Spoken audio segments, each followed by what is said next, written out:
All right, good morning, folks. This is the PowerPoint presentation for the substrates lesson you guys are going to be doing. For this lesson, for these videos, there's going to be two for this one because there's a bunch of slides here. And first time I tried to do it, it was too large to upload, so I separated this. So we're going to have a part one and a part two. So here's part one. What every graphics professional needs to know about paper and substrates. Right, that's you guys. So we got some fancy little things here, so I might scroll through them a little faster. But for this lesson, we will be reviewing the different types of substrates available for the graphic arts industry. By the end of this presentation, the students will be able to identify each type and proper use. At the end of the lesson, each student will have to answer 6 questions. All right, and I have it set up same as usual, Microsoft Word document or a Google Docs, one or the other. They'll be on Classroom, download it, and then upload the answer, finished sheet to Classroom. All right, so I'll review that one more time at the end for you. All right, so substrates include any material that can be printed or coated. Matching the substrate to the job is critical. Paper is often the most costly part of a graphics job. All graphic professionals must have knowledge for its misuse can be expensive. All right, so what this basically means is if you've got to know your substrates and you got to be able to match them to the proper type of job that you're doing, because in the event that you don't do that, if you have to reprint because you made a mistake on paper, if it's 2/3 of the cost of the job, it's going to take you a long time to recover that cost. So you can be very, very careful when it comes to substrates. You know, paper making history, we've talked about this before. It was made in China in 105 AD, 500 AD by the Mayans, which would have been in South America, Central America, Mexico area. 751 AD paper making spreads to Europe from China. You know, we've said, 600 plus years to make it all the way across. But you got to remember back then there were no modern roads and stuff like that. So things traveled rather slowly. 1690, the first paper mill in America opens, and that was down in the Philadelphia area. 1798, machine was invented that produces paper and rolls. So it took about 100 years before they could invent something to make paper and rolls. Raw materials such as wood fiber, cellulose, is what's used to make paper. As you guys all know, you can see there's a stack of logs over there. Paper making is a complex manufacturing process which uses both chemical and mechanical means to reduce wood fibers to pulp. So the picture on the bottom is what the pulp would look like in a mill that had their own processing plant. Not all mills have their pulp made in-house. There are some mills that have to buy it from outside sources. They do reblend it and then add it to their machines, but keep in mind, a mill that makes their own pulp is an integrated mill. A mill that does not make pulp is a non-integrated mill. That's what a paper machine looks like, modern day, I should say. Paper machine, they do chipping, they'll make their own pulp. They use sizes and fillers, or sizings and fillers, which is like a coating.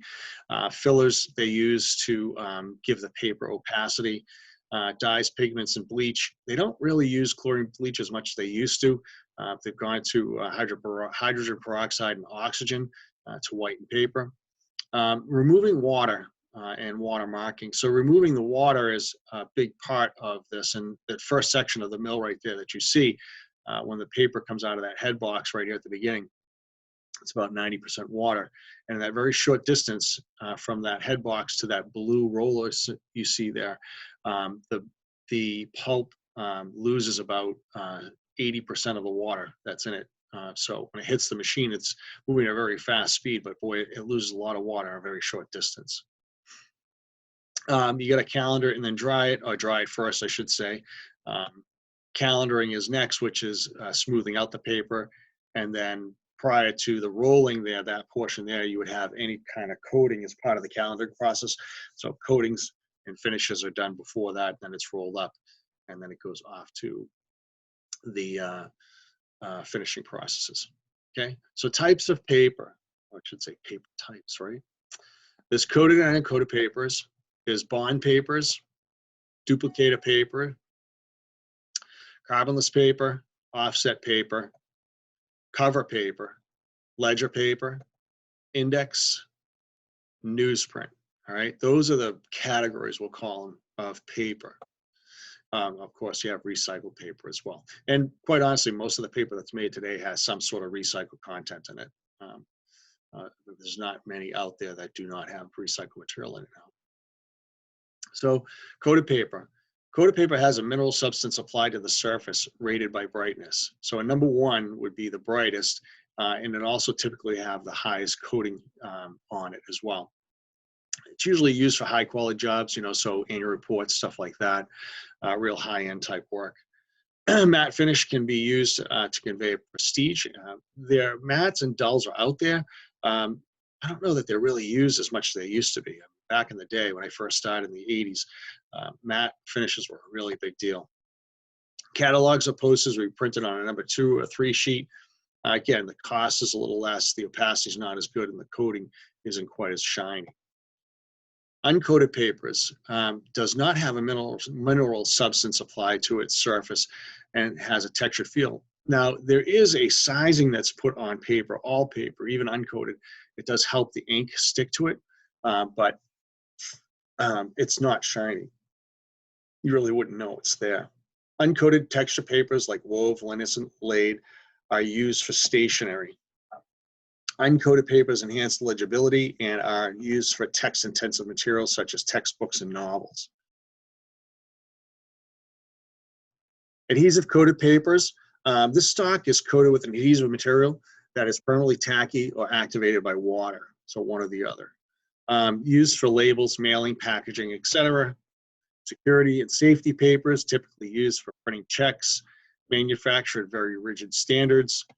Other uses include bonds, deposit slips, coupon certificates of title, warranties, and legal forms. Also money. Bond paper, used for business forms, letterheads, and stationery, made from cotton or rag fiber or from chemical wood pulps. Has an even hard finish on both sides, so it means it's usually uncoated, but it's calendared enough that it almost feels like it's coated. Often has a watermark, and what a watermark is, if you hold paper up to the light and you happen to see the brand name of the paper in there, then that's called a watermark. That's done in the manufacturing process when they're making paper. Duplicated paper or digital. Inexpensive bonds are used for copiers and laser printers. Typically not recommended for offset lithography. Its surface strength not suitable for on press. Carbonless paper used to make multi-part business forms, coated with encapsulated colorless dyes and a receptor coating that reacts when the dye to produce an image. So what happens is there's these little, for lack of a better term, these little capsules that are on the back of the paper. So you would have a sheet that would be called a CB sheet, which means coated back, and then you'd have a sheet that's called CF, which is coated front. And those put together, when you write on that top sheet, what it's doing is it's bursting those little capsules, and when the chemical reaction between the two causes the line to form. So that's how that stuff works. It actually was developed in Nashville, New Hampshire, if I'm not mistaken, at a company that's no longer around. It was called Nashville Corp. They made carbonless paper. That was their thing. It's used for checks, vouchers, shipping labels, and continuous forms. Also, some cities and towns still use them for parking tickets. Offset paper is designed for offset printing presses.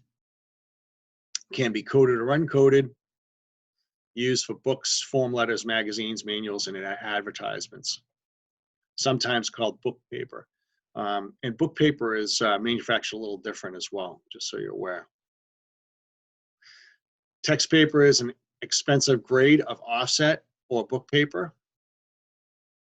Cover paper is heavy paper used for covers of books, catalogs, brochures, manuals, and other similar publications. Also used quite a bit in the mailing industry. When you do book cover papers, the one thing with mailing is it has to be at least 7 points or 7/1000ths of an inch thick Otherwise, the mail post office will reject that. Um, Sometimes it's bonded together to produce double thickness, and and what they do is they take two sheets and they actually put an adhesive in between the two of them, and they make a double thick product. When these are pasted together, they're sold by caliper, so they're usually like 18, 20 point type board. Can be very expensive, and sometimes you'll have one color on one side and another color on the other side. So it's it's called double thick. So it's pretty interesting stuff. Um, Ledger paper stuff is has a smooth matte finish that resists erasing, easily accepts pen, and is strong and durable. And it's used in accounting notepads, bookkeeping forms, business ledger sheets, and financial statements. Back in the day when a lot of accounting was done by hand, if somebody made a mistake with pencil in the ledger, they were erasing this paper quite a bit. So they would needed a paper that could withstand erasing, and that was what they came up with, this ledger paper specifically for the accounting worlds, I guess you could say. Index paper, thick, stiff, smooth paper, frequently 2-ply or greater. It's very commonly used. Most of the time, it can be coated, uncoated. Sometimes it's only coated on one side. Sometimes it's coated on two sides. Used for index cards and postcards. Must be sturdy to withstand frequent handling. So if you remember your daily time cards and stuff like that, your folders that you guys put up at the front of the classroom every day, that's an index type material for the folders that you guys use. Bristol paper is similar, just another name. Newsprint is one of the lowest grades of printing paper, made by mechanical method. Short fibers, which allow folding in either direction, again, because it's primarily used in the newspaper industry. Newsprint has a very short shelf life, we'll call it. So when you think about it being manufactured, it tends to be not very bright. It's what they call a P80, so the brightness is only about 80, whereas your typical bonds and stuff like that you'd use on a copy machine, those brightnesses are up around 92, 94. Newsprint, they don't use a lot of chemicals in it. There's not a lot of fillers in it. And if you ever notice, if you take the newspaper and just leave it outside for a day or two, it starts to yellow rather quickly. So they're not taking out a lot of the contaminants because, again, newsprint, its life expectancy is very, very short. It's printed, it's read, and disposed of probably within a 48-hour period. Absorbs ink. Drying systems are therefore not needed. So most of your cold web, they call them, cold web presses that print newspapers, because the paper does absorb ink quickly. It dries rather quickly, although if you handle the newspaper long enough, eventually you're going to get some ink on your fingers. So some of the characteristics. And it's usually only sold in rolls. As far as I know, I don't know of anybody out there that makes a sheet stock newsprint for offset presses to print on. So really not sure if you can even buy it in sheets. Recycled paper. Under the rules, it's made from old or used paper products. It can also be used, a lot of mills, any waste that they have at the mill is processed into the paper making process. So that is called what they call pre-consumer waste. So anything that's recycled at the plant is pre-consumer waste, means that consumer has not touched it. Post-consumer waste is when you get it at home, you do your thing with it, you put it in your recycle bin, and then it goes to your trash system. They take it, and then that paper is then resold. That's post-consumer waste. High grades can be made into quality printing papers. So, decent grades of paper are used for high quality. Low grades are converted to newsprint, to cartons and other products. Egg cartons is another one. Paper, those are made out of recycled fibers as well. EPA rules state that EPA rules that state that recycled paper, 50% of the contents is recycled, with 30% post-consumer. So they could have 20% from the mill and then another 30%, but that's true recycled material. There's some out there that's 100% now. So this is the end of part one for this presentation. So at this point, you will need to go to the second video to review the second half of the substrates lesson. So I'm going to end here, and we'll see you in part two. Come on.